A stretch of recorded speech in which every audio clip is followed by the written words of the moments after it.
ಬೆಂಗಳೂರಿನ ಗಾಂಧಿ ಭವನದಲ್ಲಿ ಅಖಿಲ ಕರ್ನಾಟಕ ಕೊರಚ ಮಹಾಸಭಾ ವತಿಯಿಂದ ಮೊದಲನೇ ವರ್ಷದ ವಾರ್ಷಿಕೋತ್ಸವವನ್ನು ಅತ್ಯಂತ ಅದ್ದೂರಿಯಾಗಿ ಆಚರಿಸಲಾಯಿತು.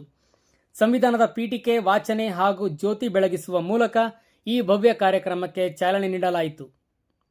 ಇದೇ ಸಂದರ್ಭದಲ್ಲಿ ಸಮಾಜದ ಪ್ರತಿಭೆಗಳನ್ನು ಉತ್ತೇಜಿಸಲು ವಿದ್ಯಾರ್ಥಿಗಳಿಗೆ ಸಾಧನ ಸಿರಿ ಪ್ರಶಸ್ತಿ ಹಾಗೂ ವಿವಿಧ ಕ್ಷೇತ್ರಗಳ ಸಾಧಕರು, ನಿವೃತ್ತ ಸರ್ಕಾರಿ ಅಧಿಕಾರಿಗಳಿಗೆ ಪ್ರತಿಷ್ಠಿತ ನೂಲಿ ಚಂದಯ್ಯ ಪ್ರಶಸ್ತಿ ನೀಡಿ ಗೌರವಿಸಲಾಯಿತು.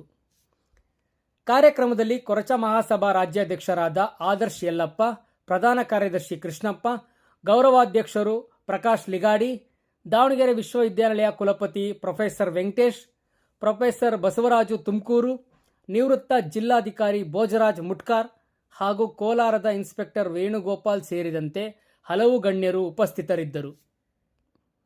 ದಾವಣಗೆರೆ, ಚಿತ್ರದುರ್ಗ, ತುಮಕೂರು, ಬಳ್ಳಾರಿ ಸೇರಿದಂತೆ ರಾಜ್ಯದ ವಿವಿಧ ಜಿಲ್ಲೆಗಳಿಂದ ಸಾವಿರಾರು ಪದಾಧಿಕಾರಿಗಳು, ವಿದ್ಯಾರ್ಥಿಗಳು ಹಾಗೂ ಸಮುದಾಯದ ಬಂಧುಗಳು ಆಗಮಿಸಿ ಕಾರ್ಯಕ್ರಮದ ಯಶಸ್ಸಿಗೆ ಸಾಕ್ಷಿಯಾದರು.